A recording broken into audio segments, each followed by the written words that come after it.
ya empezamos hablando un poquito sobre la digestión y cómo a mí es un tema que me mata literalmente a veces. Bueno, no literalmente, figurativamente, pero literalmente me afecta. Pero para empezar a entender el tema de digerir, un poco a qué se trata, ¿qué es la microbiota intestinal y por qué no debería de importar tanto? Sí, además creo que es un tema que año tras año se ha puesto más como sobre la mesa, como que ahora ya se habla más de microbiota intestinal y es un término que abarca un montón de microorganismos, no solo del intestino, sino del cuerpo en general, pero que sí definitivamente los microorganismos que más habitan nuestro cuerpo están en el intestino. Entonces microbiota intestinal viene siendo ese conjunto de bichitos, lo digo yo para que sea más fácil de entender, o microorganismos que colonizan o que existen en el intestino y que son los responsables de darnos protección, no solo de enfermedades, sino también de permitir que tengamos una buena digestión, porque cuando se habla de colon irritable o cuando se habla de intolerancias alimentarias, viene de la mano también de un desbalance o de una disbiosis, que es el término que se usa para decir desbalance de la microbiota intestinal y que definitivamente es la raíz de un montón de condiciones y que podemos prevenirlas si tenemos una microbiota balanceada. Tal vez si puedes explicarnos como qué es la microbiota, o sea, cuando entendemos el término de los bichitos, biota, micron, es como que microbios, hay como paras que uno puede empezar a digerir, pero literalmente cuando nos referimos a eso, ¿de qué estamos hablando? Claro. Nacemos con un tipo de microbiota que nosotros llamamos microbioma, que es como la genética de lo que habita en el intestino. O sea, tenemos, yo les digo, como seres vivos que están en el intestino dándonos esa protección.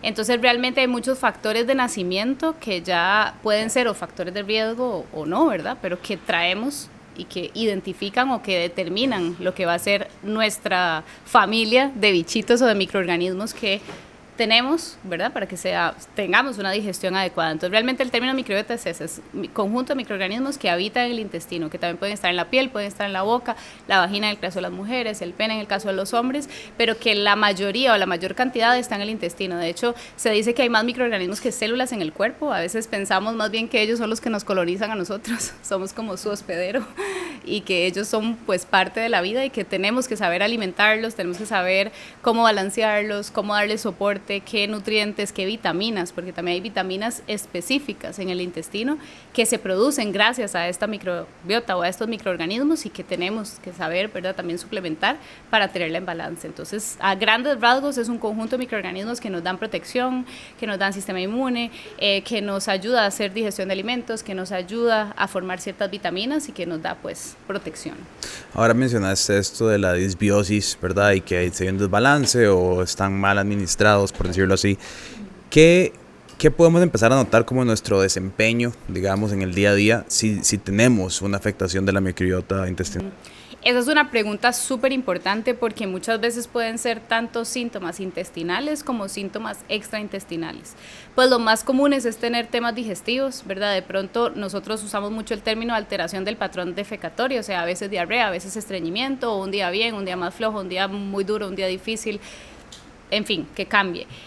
Gases, intolerancias alimentarias, dolor, molestias, ya eso es como ya un poco más que afecta más la calidad de vida, o bien síntomas extraintestinales, porque también, no sé, tal vez hay pacientes que no determinan mucho sus temas digestivos porque no les duele la panza o porque no tienen gases, pero sí pasan con cansancio todo el tiempo, caída de cabello, malestar, como que no se sienten con buena energía, falta de concentración, alteraciones en la piel, temas del sistema inmune, como ciertas condiciones, problemas en la tiroides, problemas con el ciclo menstrual, o sea, muchas cosas que determina la parte digestiva. Por eso nosotros en la campaña que ahorita hablaremos más adelante, le llamamos el segundo cerebro al intestino, ¿verdad? Este intestino delgado que es capaz de absorber todos los nutrientes, de metabolizar un montón de sustancias, de hacer un montón de funciones.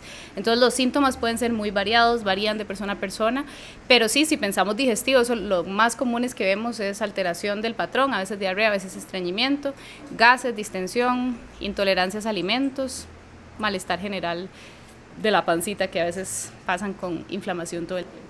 Sí, si pensamos como en algunos síntomas de la mala digestión que tal vez hemos normalizado o verdad no pensamos mucho en, ¿cuáles son algunos de esos? Algunas cosas que digamos tal vez en el día a día la mayoría parte de la población dice, bueno, ma, esto es totalmente normal, pero no deberíamos de estar ignorándolo. Creo que el más común son los gases.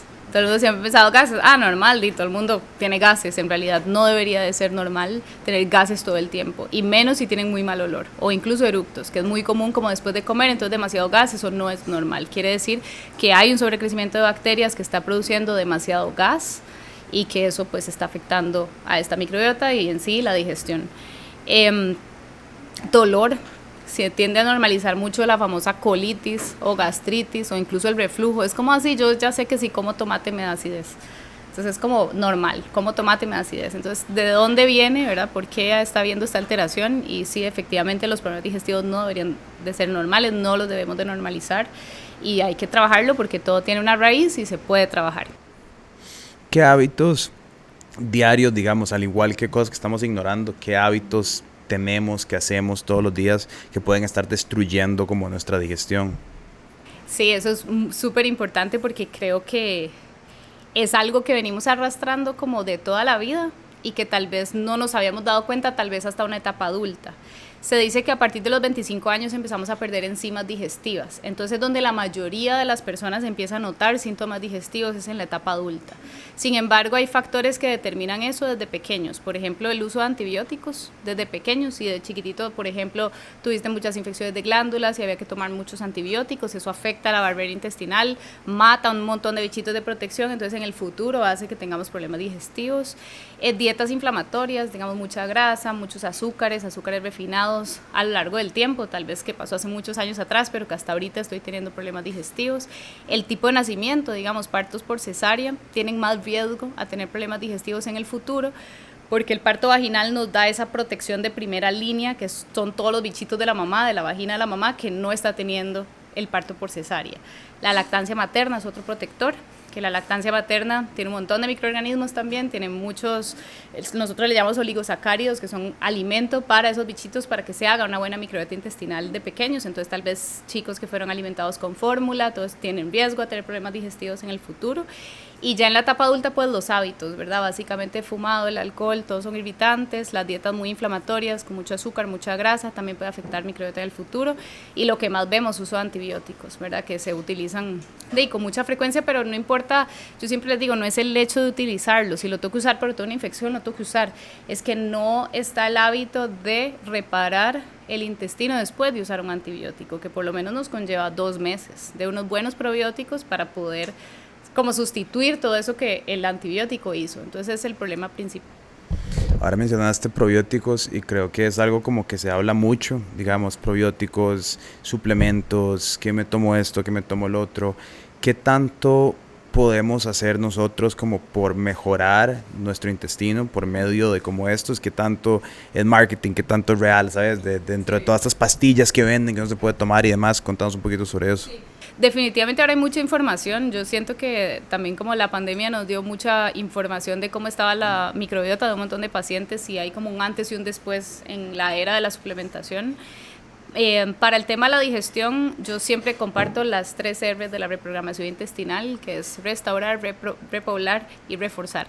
Entonces, cuando pensamos en esas 3, cuando hacemos repoblación, es dar probióticos que son un tipo de bichito que va a formar esporas digestivas, así se llama, que la función principal es dar esa protección a la barrera intestinal. Cuando hablamos de reforzar, es reforzar ese probiótico que estoy dando, entonces se le da un prebiótico, que el prebiótico es como el alimento del bichito.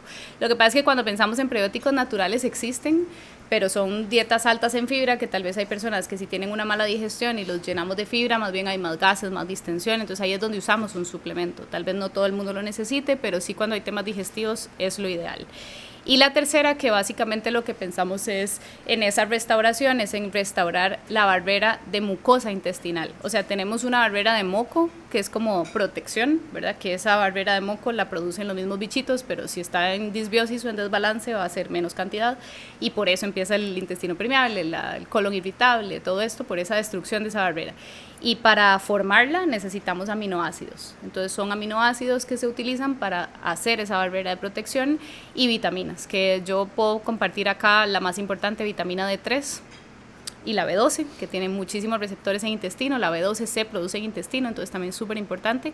Y el omega 3, que tiene una súper función de barrera de protección, porque el omega 3, al ser grasita, esos enlaces también se unen por grasa saludable, entonces necesitamos ese omega 3 también para hacer un beneficio en lo que es intestino irritable o que está permeable. Nosotros le decimos más intestino permeable, es como imaginarse una pared que está llena de grietas, entonces si entra agua o si entra un detonante, esa barrera se abre más y jala un montón de agua y me da diarrea, o casi no se absorbe, entonces me da estreñimiento, ¿verdad? Cualquiera de las dos funciones, pero casi que todos los síntomas es por una permeabilidad intestinal que sí hay que trabajar.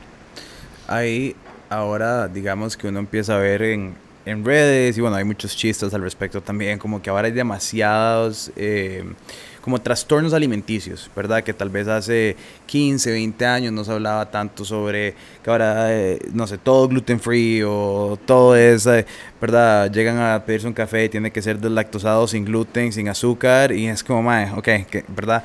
¿Qué tanto sabemos sobre como estos trastornos alimenticios, verdad? ¿Qué tantos, que la prevalencia realmente ha aumentado? Es que la gente antes no sabía y solo vivía con dolor y decía, digamos, yo te puedo decir mi experiencia personal, es que, bueno, yo desde muy carajillo yo soy muy intolerante a la caseína y a la lactosa, súper intolerante.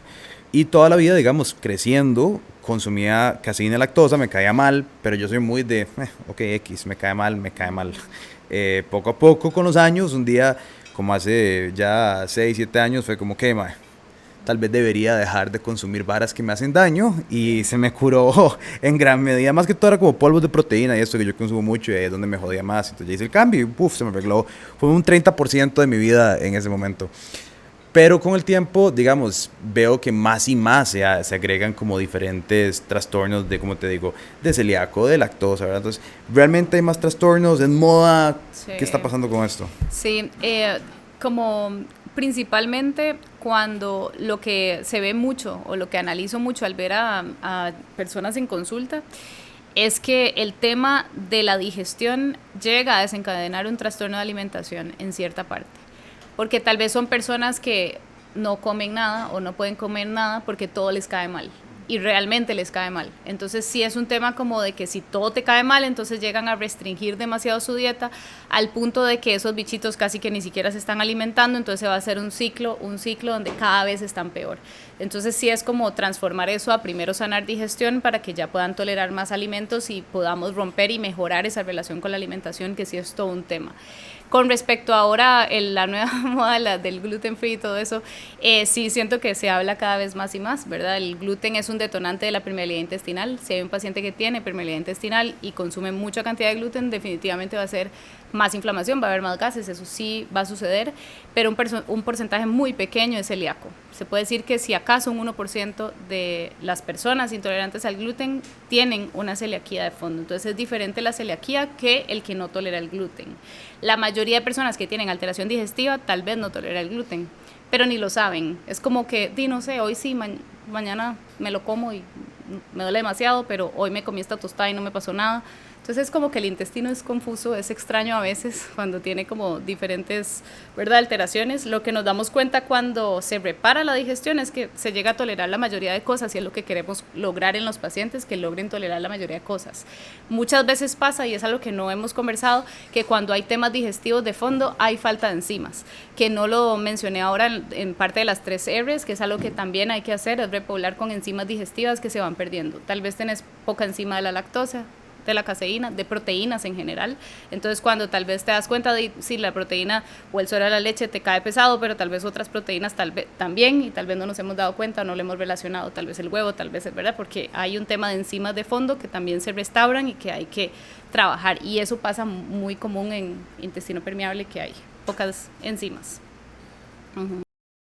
Ahí, ahora te mencionaba que entre una de las cosas que a mí se me ha recomendado mucho, todavía no me lo he hecho el examen, pero es SIBO, ¿verdad? Este trastorno que es como, bueno, ya ante cualquier otra consecuencia puede ser esta vara.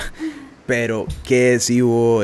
¿Verdad? Se habla, ahora hay exámenes, se habla mucho también de ese tema, pero... El SIBO es el sobrecrecimiento de bacterias en intestino delgado. Entonces, el intestino delgado tiene una cantidad de bacterias determinadas que son la mayoría de protección. No deberían de haber tantas bacterias que fermentan. Las bacterias que fermentan están más abajo, en el colon, que son las encargadas de materia fecal y desecho, nada más. Pero cuando hay ese sobrecrecimiento arriba, entonces se produce mucho gas.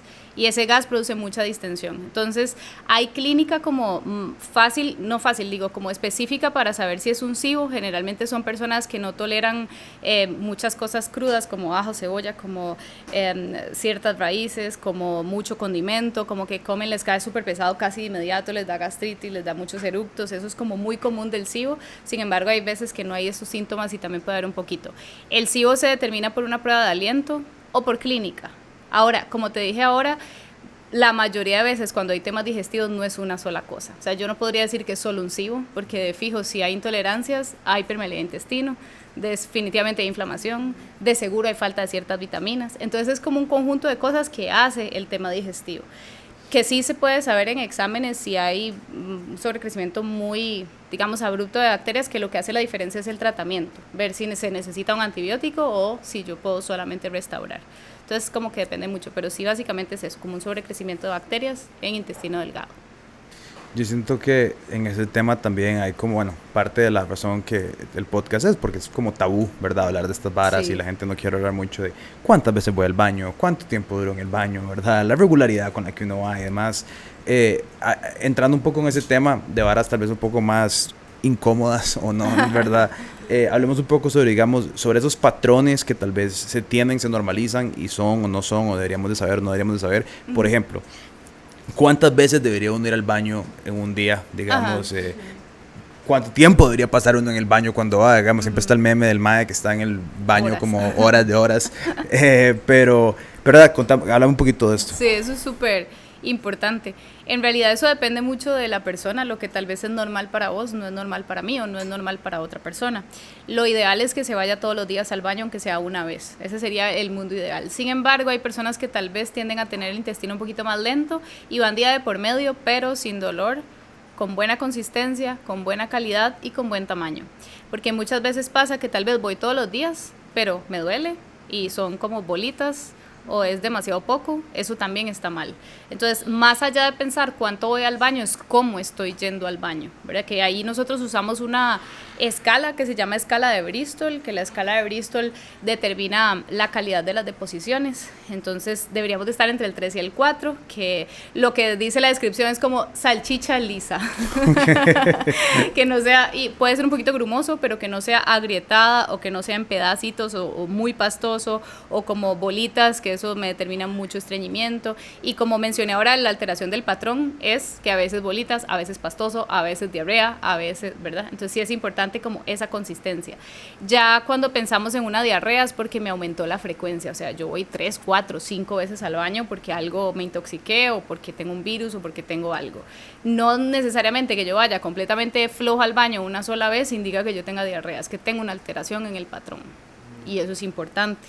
Sí determina muchos factores, pero que sí es más allá de cuántas veces voy, es la calidad de cómo estamos yendo, que no sea con dolor, que no moleste. Ahora, cuando pensamos en cuánto tiempo, tampoco se debería de hacer mucho esfuerzo. No debería de ser que pasemos horas en el baño o que se haya que hacer demasiado esfuerzo o bien que haya que limpiarse demasiado, ¿verdad? Debería de ser una buena consistencia al punto de que se utilice el papel de forma correcta y que no me duela, que no me afecte y demás. Entonces sí, creo que eso es como lo más importante.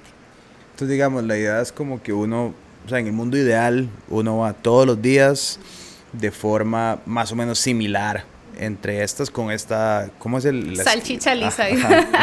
O salchicha lisa y grumosa, eso es lo que dice la teoría. Eso es lo que uno debería apuntar sí. a hacer todos los días, qué interesante. Y digamos, y cada como alteración de eso es donde uno debería empezar a decir como, ok, algo está raro, algo está mal, ¿qué me está afectando? Correcto. Ahora, aquí importante es que sea la mayoría de las veces, porque por supuesto esto puede variar, tal vez, no sé, me fui de fiesta y me tomé un par de tragos, entonces por supuesto al día siguiente puede estar un poquito más flojo, puede cambiar, pero que no sea algo que sean todos los días del mundo que yo tengo mala digestión o que tengo dolor, gases, molestia, distensión, que me duele para ir al baño, que tengo que ir y es, ¿verdad? Casi que no me gusta tener que ir al baño, ¿verdad? Y eso es algo que siempre conversamos, hay que hablarlo de que están pequeños, pequeños, porque es un, como dijiste ahora, ¿verdad? Es un tema tabú, es como hablemoslo de que están pequeños para que no les dé vergüenza llegar a decirme, mi microbiota está terrible, o estoy perfecta, fui demasiado bien, venía a revisar, y que uno esté como atento a cómo están yendo los chicos al baño, y de poder, ¿verdad?, hablarlo sin que sea un tema tabú, sin que me dé vergüenza, sin que, ¿verdad? Y eso va a determinar salud en esas personas toda la vida.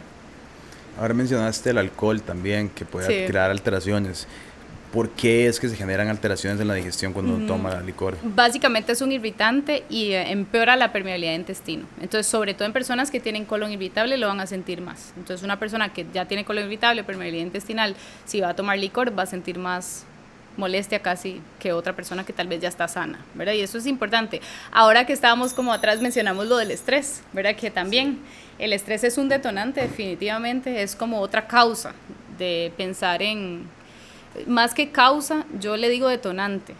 ¿Por qué? Porque cuando sanamos la digestión, y es algo que me comparten mis pacientes siempre, es como que increíble, o sea, me pasó lo peor en el trabajo y no me pasó nada, no me mandó al baño, o sea, estoy bien. Entonces es un tema de que entre más fuerte esté tu digestión, entre mejor está tu microbiota, puedes tener el estrés más grande de la vida, que estás mucho mejor. Ya no es eso de tengo que salir corriendo al baño, o se me inflama la panza y tengo demasiada colitis porque me pasó algo, ¿verdad? Entonces sí es un tema de que hemos visto que entre mejor esté la digestión, pues menos el estrés va a ser un detonante para esa permeabilidad intestinal. Claro, sí, a mí me pasa que a veces no sé si estoy como si me duele, o sea, si estoy mal por mi digestión, entonces eso me está irritando y me tiene frustrado y me tiene de mal humor, o si es que el mal humor y está irritado me está afectando la digestión, ¿sabes? No, es como el huevo o la gallina. En realidad son las dos en el momento, porque esto es un tema súper interesante, y es que el 85% al 90% de la serotonina está en el intestino, y yo siempre les digo, no es posible estar bien de la digestión y no estar de mal humor, o no estar como sensación de chicha o deprimido o estresado, ¿verdad? O sea, porque ahí están esos receptores de serotonina, que es la hormona de la felicidad, y que definitivamente entre mejor esté la digestión, más feliz vas a estar, mucho mejor vas a estar. Ahora, por supuesto, si el estrés está siendo un detonante, entonces estás estresado, también está, ¿verdad? Entonces se va haciendo como un ciclo que hasta que no reparemos la digestión, no vas a empezar a notar cómo está realmente tu estado de ánimo o cómo te sentís. Y eso es algo que vemos mucho. De hecho, es una cuestión que pasa casi que siempre en muchos pacientes que llegan con colon irritable y lo que les recetan es antidepresivos. Y para nosotros es como un no, ¿verdad? Es como no. O sea, el antidepresivo no te va a resolver el colon irritable. Claro, estás teniendo temas emocionales porque tenés un intestino irritable o porque tenés un colon irritable, o, ¿verdad?, temas que tenemos que trabajar más de fondo para resolver el tema emocional, la ansiedad, la depresión, un montón de cosas que vienen de la mano. Sí, es súper interesante. Cuando hablas como de otros hábitos, digamos, por ejemplo, están las comidas fermentadas, ¿verdad? Se habla mucho, o ahora mencionaste la fibra, digamos, como cuando hablamos de eso, digamos, yo creo que por lo menos en nuestra cultura no es tan frecuente consumir, no sé, sauerkraut o kefir, ¿verdad? Pero ¿cómo ves vos la implementación de algunos de esos alimentos en el día a día como parte de esa estrategia para mitigar y para crear una microbiota más saludable? Es excelente, digamos, todo lo que venga de la mano con la digestión y con la nutrición es lo ideal. Cuando pensamos en los bichitos del intestino, la microbiota intestinal, les encanta la variedad. Entonces, entre más variada esté la dieta, mucho mejor. Nosotros le llamamos nutrición arcoíris, o sea, entre más colores, más vegetales, más verduras, que todos los vegetales, todas las frutas van a tener un montón de fibra natural. Entre más colores haya en tu plato, mejor va a ser para la digestión. Ahora, pensando en que toleras la mayoría de alimentos, ¿verdad? Porque hay personas que tal vez mandamos, no sé, un montón de fibra o incluso ciertos vegetales y no toleran casi que nada o les da mucho gas. Entonces, dependiendo mucho del caso, pero en el mundo ideal, sí, deberíamos de consumir la mayoría de colores, la mayoría de vegetales, la mayoría de frutas. Con respecto a los fermentados, lo máximo, o sea, los fermentados tienen un montón de lactobacilos que son parte de la microbiota intestinal, pero es solo el 5%. Entonces, sí nos ayuda a mantener una microbiota en balance, pero tal vez no para resolver el problema. Entonces, tal vez ves que una dieta muy estricta o tenés una muy buena nutrición y aún así hay temas digestivos, o aún así vas a un restaurante y a los 5 minutos te fue fatal, ¿verdad? Entonces no es calidad de vida, que es lo que también queremos tener. Del otro lado también están como detonantes o tal vez comidas o patrones alimenticios que tal vez sean más negativos hacia tener un sistema digestivo más amplio. Digamos, para vos, ¿cuál es, en tu experiencia, qué es como lo que lo que más está afectando a las personas en términos de que este tipo de dieta o ese tipo de patrón de consumo puede crear más afectaciones o menos afectaciones. Sí, es muy importante porque también hay mucho como esta cultura de la dieta de usar un montón de edulcorantes o sustitutos de azúcar y vemos mucho problema digestivo ahora por químicos, por edulcorantes, tipos de edulcorantes que pueden afectar mucho. Nosotros básicamente solo recomendamos stevia como edulcorante, que es como el único que no es tan inflamatorio para la digestión, el resto sí puede causar muchísimo malestar. Azúcar, los azúcares refinados, los bichitos aman el azúcar. Nuestros hongos, que es la cándida, que la cándida vive con nosotros y no tiene que estar en mucha cantidad, pero adora el azúcar. Entonces, entre más azúcar en la dieta, más sobreproducción de cándida. Entonces, ahí vemos además infecciones, además vemos lengua blanca, además vemos mucho tema de reflujo. O sea, son muchas cosas que nos puede afectar con el tema del azúcar. Mucha grasa saturada, sobre todo como en las comidas rápidas, ¿verdad? Que también generalmente lo que pasa es que el cuerpo tiene que hacer un doble trabajo a producir un montón de enzimas para grasa y un montón de cosas, y más que estoy con problemas digestivos, entonces afecta en general. Y el licor, sí, el licor. Y bueno, hablando del gluten, el gluten yo pensaría que hay gluten de gluten. Yo siempre les digo, hay gluten de gluten. Hay gluten inflamatorio, hay gluten no tan inflamatorio. Pensando en el gluten inflamatorio, todo lo que es panes blancos, reposterías, cosas que además tienen incluido grasas, además tienen incluido azúcar, ¿verdad? Que es en general lo que va a generar más afectación. Pero, por ejemplo, no es lo mismo comerme una repostería que un pan de masa madre integral, que tal vez sí es fuente de gluten, pero además tiene fibra, además tiene semillas, además tiene la masa madre que es fermentada y que me puede ayudar a la parte digestiva. Entonces sí, como que dependiendo de mucho del producto que yo esté consumiendo, pero sí, entre más productos que tengan aditivos o procesados, pues van a afectar mucho más la digestión, todo lo que son embutidos, muchos condimentos artificiales, o sea, entre más natural mejor. Anécdota vacilona, una vez yo tomo mucha agua, como yo tomo demasiada agua, y en algún momento, hace como 4 o 5 años, no sé por qué, me empecé a comprar esos paquetes de té frío sin azúcar, ¿verdad? Y íbamos para la playa y me tomé como 4 litros de la vara, o sea, íbamos para Santa Teresa, íbamos como 7 horas en el carro, me tomé como así de verdad, y yo esa noche casi me muero. O sea, los efectos de los edulcorantes, que es con X, sí, o el citol, o el... Ajá, el eritriol o el... Ajá. O sea, lo googleé y todo, yo como, madre, que me voy a morir, o sea, ¿qué está pasando acá? Esto es demasiado heavy. Sí. Y efectivamente, o sea, sí, es una de las consecuencias, te puede dar una diarrea satánica. Y efectivamente así pasó, así que tengan cuidados con, ¿verdad?, los té fríos sin azúcar. Ahora, sí. Agua solamente. Solamente agua. Nada más agua. El ideal es mejor el azúcar natural, si es que vamos a hacer un postre en la casa o si es que queremos endulzar algo, es mejor usar un azúcar orgánico, un azúcar moreno, o sea, un azúcar más natural, no en gran cantidad, yo lo puedo controlar. Si claro. Es que, no sé, hay personas que tal vez en serio me dicen, es que yo no me puedo tomar el café sin azúcar. Bueno, le pones una cucharadita del azúcar que vos sabes que es tu azúcar natural, tu azúcar orgánico, y no te va a pasar nada, pero es preferiblemente eso, a que tomes un edulcorante que tal vez sí nos va a afectar a nivel más químico y que pueda ocasionar. Sí, hablando del café, problema. Ya que lo mencionaste, ¿verdad? El café. No toquemos ese tema, ¿no? Controversial, café. No, te cuento, a ver, porque para mí es interesante porque yo en lo personal, no sé, yo tomo mucho café. Sí. Pero he pasado periodos de mi vida donde, porque yo he hecho todas las dietas de eliminación del planeta Tierra y muy restrictivamente. Pues a mí el café no es un detonante que te pueda decir me crea una afectación mayor o menor, pero sí sé que, digamos, de personas que toman un café y es como, este es mi reloj, o sea, me tomo mi café a las 9:30, ya estamos, ¿verdad?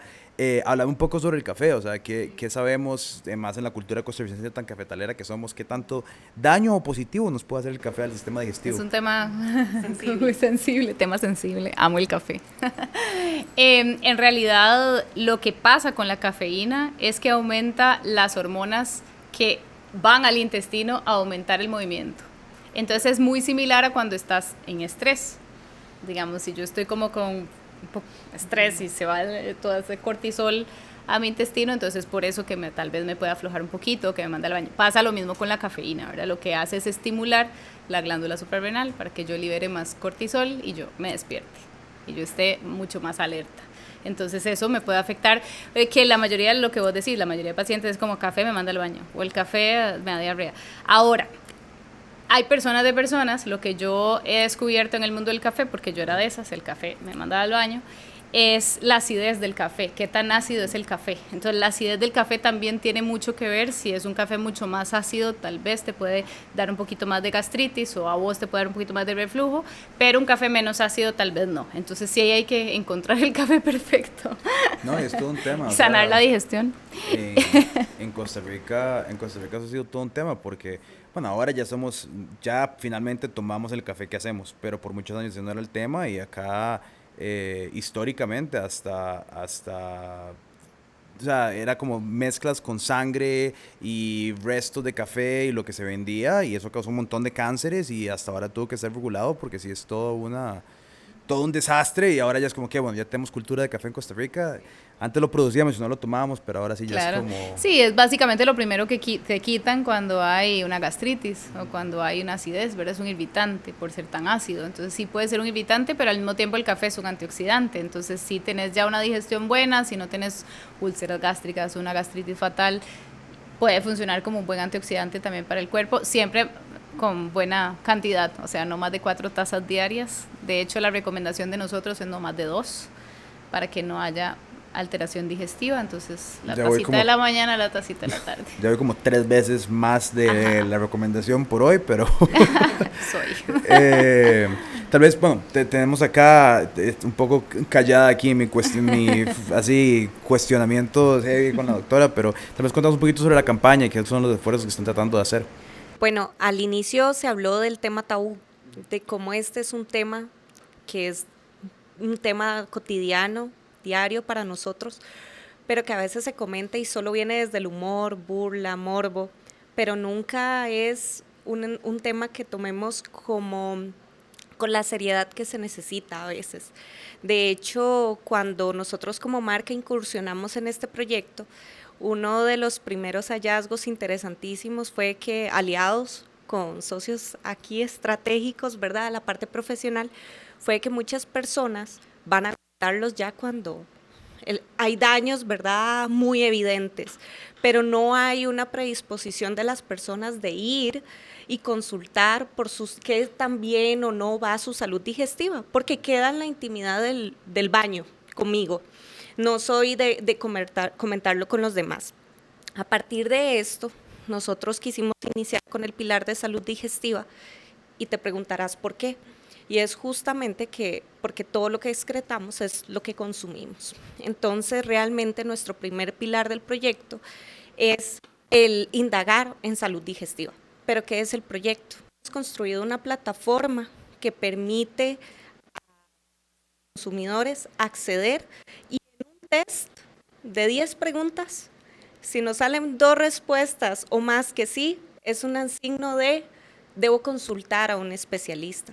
Y si tengo alguna dudas que como comentabas, hidratación, de microbiota o demás, hemos facilitado toda una plataforma de contenido de profesionales que permiten indagar a profundidad un poquito más ese tema. Entonces, es la responsabilidad que como marca hemos venido trabajando y nos venimos a sumar a lo que queremos como compañía, que es romper barreras por el bienestar. Entonces, de buscar esta alianza para justo guiar más al consumidor en este tema, porque como te digo, es súper cotidiano, pero que realmente las personas no tienen esa confianza de hablarlo en un espacio seguro, abierto, ¿verdad? Y con, sobre todo, conocimiento profesional en este tema. Entonces hemos querido buscar ese punto intermedio de conectar al consumidor con estos profesionales. Sí, creo que hay como un montón de preguntas y de estigmas, ¿verdad? Y además ¿verdad? Hay muchísima información en redes sociales, de muchísima información que tal vez uno no sabe cómo empezar a navegar. Y entonces es muy tuanis ver como que se puede hablar un poquito de este tema y como llegar a ciertas preguntas que va a tener. Ve, por ejemplo, nos hemos topado en este primer acercamiento con el consumidor de que hay personas que ni siquiera van al servicio sanitario durante todo el día de oficina porque sienten un temor de ir al baño, ya sea por ruidos, olores u otras cosas, que entonces se convierten en prácticas que, bueno, aquí Karen puede ampliar muchísimo más, pero que a mediano o largo plazo repercuten totalmente en todo el tema de salud digestiva, ¿verdad? Y como es un tema meramente que por tabú, miedo, no se acercan, ¿verdad?, a buscar ese espacio o generar buenas prácticas que los puedan ayudar en su salud digestiva. Es un tema, yo tengo demasiados amigos que literalmente, digamos, o sea, cuando están fuera de la casa no pueden ir al baño, pero ni, es más, esta es una historia, tengo unos amigos que, mae, los maes, yo es que me fui a la casa muy carajillo, yo me fui a vivir solo cuando tenía 19 años y entonces me acostumbré mucho a, vivo solo, estaba en la U, compartí el baño con un millón de personas, o sea, era como toda una vara, pero estos maes vivieron en la choza muchos años y después se fueron a hacer un intercambio fuera, porque son doctores, y era la primera vez que estaban solos, y entonces, pero estaban compartiendo un apartamento con 4 maes. Y entonces yo decía, yo tengo que ir a buscar el baño del gimnasio del edificio porque no puedo usar el baño del apartamento privado con los 3 maes que eran roommates. Yo como, mi bro, o sea, usa el baño.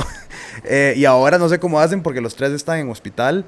Y en un hospital no es como que va a tener tu baño privado, ni mucho menos, ¿verdad? Pero tal vez sí pueden hablar un poquito sobre esos estigmas o miedos que hay. Sí, es demasiado importante. O sea, creo que ahora lo que mencionabas es demasiado importante. Eso que queremos con la campaña es educar básicamente para la prevención, ¿verdad? Para que justamente eso no suceda. Porque cuando pensamos de a quién no le da vergüenza que si el baño está aquí y yo tengo un colon irritable y voy a ir y es explosión, ¿verdad? Y todo el mundo afuera así, pero ¿qué te pasó? ¿Estás bien? ¿Verdad? Y uno como, ay, madre, sorry. O sea, esa era mi yo de antes, en el hospital. Yo decía, de aquí yo voy, no le voy a decir a nadie y yo salgo viendo para abajo y corro, ¿verdad? Porque es un tema que le puede afectar a cualquier persona, pero sí, cuando entendemos de qué trata la digestión y cómo prevenir que esto suceda, vamos a tener una digestión más saludable y esto no me va a pasar. Entonces, básicamente lo que queremos con la campaña es educar a las personas para que sepan que tener una digestión saludable y balanceada es posible, cuáles son las cosas que no tenemos que normalizar, cuándo tenemos que acudir a un profesional, cuáles son las formas que yo puedo comenzar si no puedo ir a un profesional, porque la realidad es que no cualquiera puede pagar una consulta médica, pero por eso creamos estos videos para que haya acceso a educación y que tengan una forma de comenzar, de decir, mira, sí, probióticos, bueno, tal vez si me tomo estos probióticos me ayude. Yo he tenido personas que han llegado y me han dicho, ay, yo escuché que usted mandó probióticos, me los tomé, vieras qué bien que me fue. Yo, bueno, qué dicha, no sé si era el adecuado, pero le fue bien, o sea, le funcionó, algo funcionó y estamos bien, ¿verdad? Entonces sí es importante como pues a través de la campaña El papel de tu digestión, básicamente lo que queremos es enfatizar la importancia de tener una buena salud digestiva, la importancia de hablarlo sin miedo, sin vergüenza, ¿verdad? En la casa, de los niños que ya casi salen. Sí, niños ya casi sale. Eso iba justo a comentar, porque bueno, no es solo hablar y concientizar a una población en específico. Nosotros iniciamos con adultos a finales del año pasado, pero el compromiso ya ahora, a partir de febrero, oficialmente, vamos a arrancar con niños, donde va a ser justo esas prácticas que se deben inculcar desde niños. ¿Y por qué lo vimos? Porque así nos lo arrojó lo que hemos estado investigando, de que muchas de las prácticas vienen ya de niños. Entonces el tema, nos comentaban por ejemplo de la fobia que hay hacia los baños públicos, por ejemplo, de un niño, entonces que por eso un niño cuando sale ya el temor, entonces no van y evitan ir al baño. Entonces vimos la necesidad y por eso estamos ampliando este semestre hasta junio justamente en eso que es vital para que conozcan los padres, para inculcar en los niños. Incluso tenemos ahí pendiente una gira por escuelas y colegios donde se va a abordar aún más el tema, ¿verdad? Para poderlos ir concientizando y ir pasando esto de generación en generación, porque al final eso es como marca lo que buscamos, concientizar a la población con este tema tan importante. Básicamente, para terminar con ese tema, es todas las edades, ¿verdad? Desde mujeres embarazadas hasta el nacimiento, lactancia, se habla de la importancia de la lactancia materna, y un tema que está demasiado en auge, que afecta muchísimo la digestión de los chicos, es en los chicos con espectro autista o con diferentes condiciones que tal vez tienen esa fobia de ir al baño o esa fobia de limpiarse. Entonces, de verdad que tenemos un montón de información demasiado valiosa para los padres, para los encargados, para los profesores, para los mismos chicos y también para los adultos, para que concienticen. Sí, y sobre eso estamos también trabajando un material, justo porque, ¿verdad? ¿Cómo saber si cuando defeco está bien o está mal, o si mi orina es el color indicado o correcto, ¿no? Entonces, hemos querido trabajar mucho la parte visual para poder ayudar a que vos, si te incomoda de momento hablarlo, puedas tener una guía muy, muy práctica en tu hogar, en cómo vos podés ver cuál tipo es en la que se recomienda saludable o no, ¿verdad? Y qué tipo de color de orina también arroja que estoy con buenos hábitos o no. Entonces, eso es lo que buscamos, ser facilitadores en este tipo de... ¿Qué le dirías a alguien que le tiene así pánico a un baño público? O sea, ¿cómo se empieza a superar? Yo sí tengo. Tengan su papel Nevax a mano, porque no hay nada peor, o sea, que ir al baño y que no haya papel. Yo creo que es lo que principalmente pasa, es como, y más a uno tal vez, no sé, con la menstruación y que también tengo ganas de ir al baño y no sé si y ese papel que se rompe, o sea, de verdad que creo que los hábitos del baño van, ¿verdad? De todo, o sea, desde la higiene del baño, que también es un tema, hasta que yo si tengo el material adecuado puedo hasta limpiar y estar... Eso sí es como, digamos, hay pánicos de pánicos y ese pánico es espectacular, o sea, de verdad, no sé si han visto, aprovecho para hacer, no tengo nada con esta cuenta, pero me parece increíble, una cuenta en TikTok de un mae que hace ratings de baños públicos, es increíble, o sea, el mae, la cuenta... voy a cuidar mi lenguaje en este podcast en específico, pero el mae es como voy al baño, no voy al baño, pero no es lo que él dice. Y digamos, creo que su ranking más alto de baños a nivel nacional es el baño de la 27 camino a Punta Arenas de la Delta. Tiene aire acondicionado de la vara, o sea, es fino, o sea, si tienen que usar un baño público en algún momento, como que el baño de la 27 de Delta, probablemente el mejor baño público del país. Y puedo también atestiguar el tema, pero sí es... Pero es todo un tema, o sea, yo creo que sí, en serio, digamos, y bueno, acá somos a la oficina, está con baño compartido y demás, y uno es como, yo por lo menos nunca he tenido un tema con eso, pero sí me hace gracia a la gente que es como, ay, yo salgo de la casa y Dios me agarre, o sea, persinado si algo me cae mal porque yo no puedo ir al baño público. No, y de hecho, verás que vacilón, porque de hecho denominan al papel higiénico como el héroe invisible. Porque te dicen 5 cosas que no te pueden faltar y tal vez no lo tienes, ¿verdad? Pero si falta, es una catástrofe. Total. Quería preguntar un par de cosas más, nada más como de diferentes varas que me parecen interesantes como mencionar.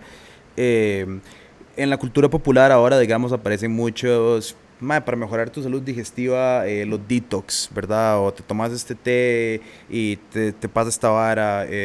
¿Qué sabemos sobre como estas limpiezas de colon express que se mercadean y cómo podemos pensar al respecto de ellas?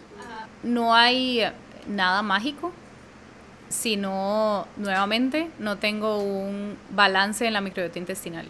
Entonces, si vamos a hacer un montón de laxantes o limpiezas, si no tengo una buena microbiota, las 2 semanas voy a estar exactamente igual.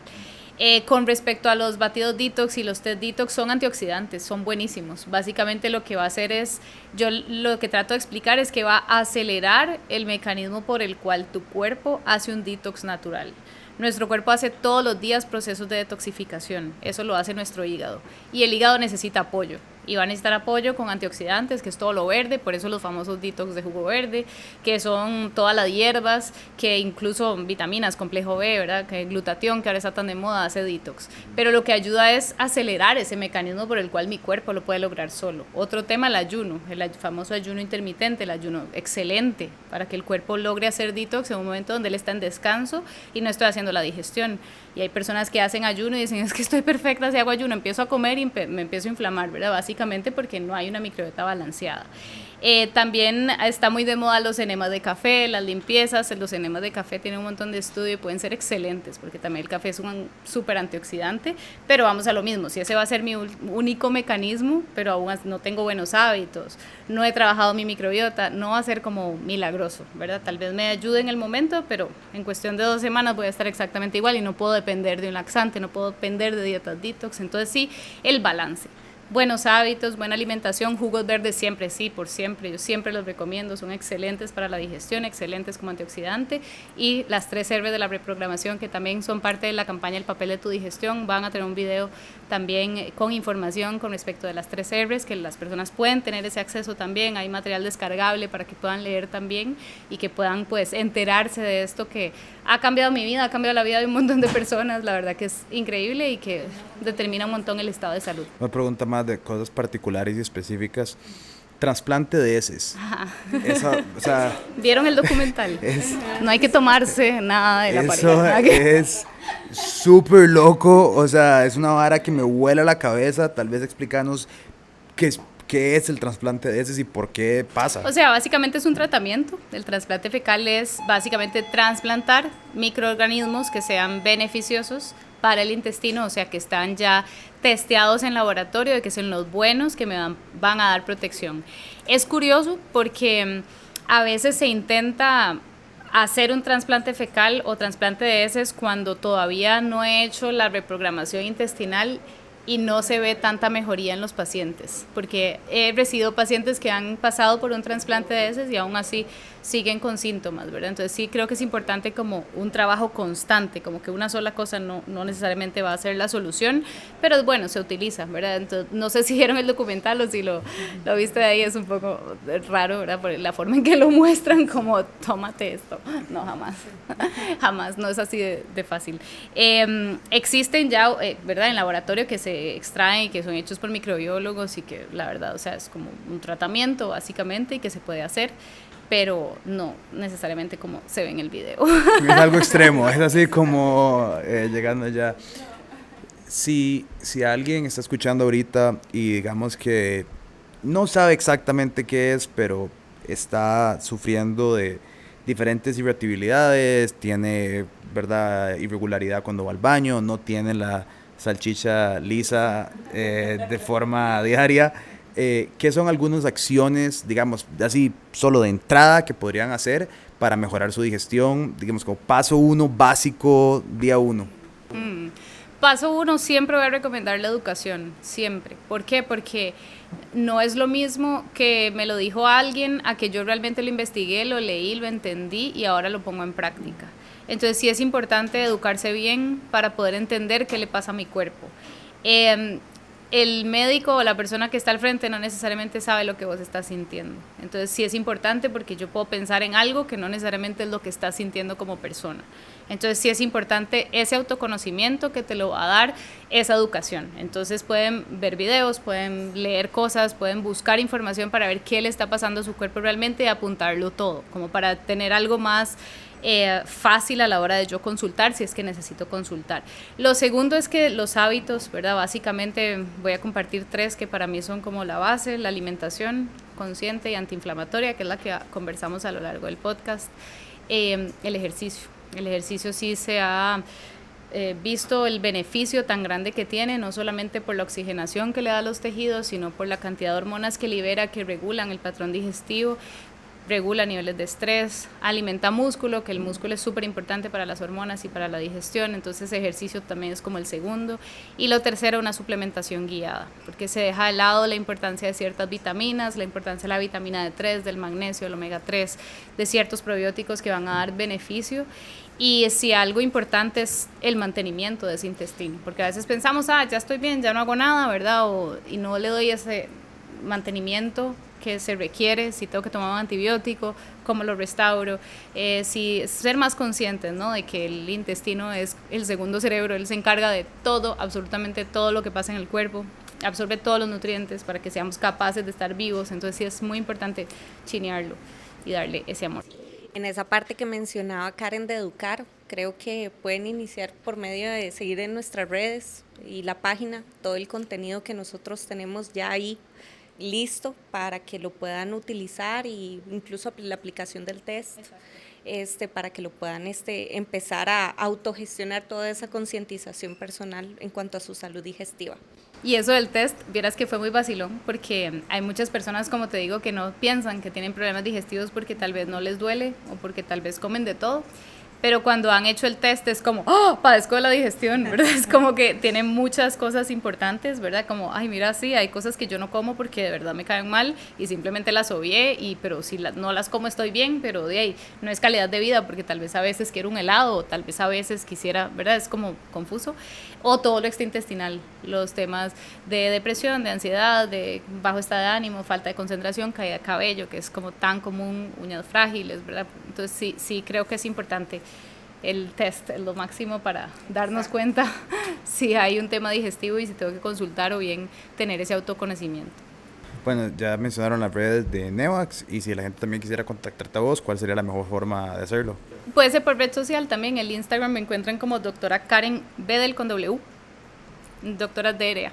Muchísimas gracias, más bien, creo que hay preguntas, ¿verdad?, que tal vez saldrán, ahí pueden acercarse también a ustedes directamente, y sí, y por último, muy recomendado ese TikTok de ranqueo del baños públicos, creo que es una utilización muy buena. Vamos a buscar de fijo. Muchas gracias por el tiempo, ¿verdad? Buena nota.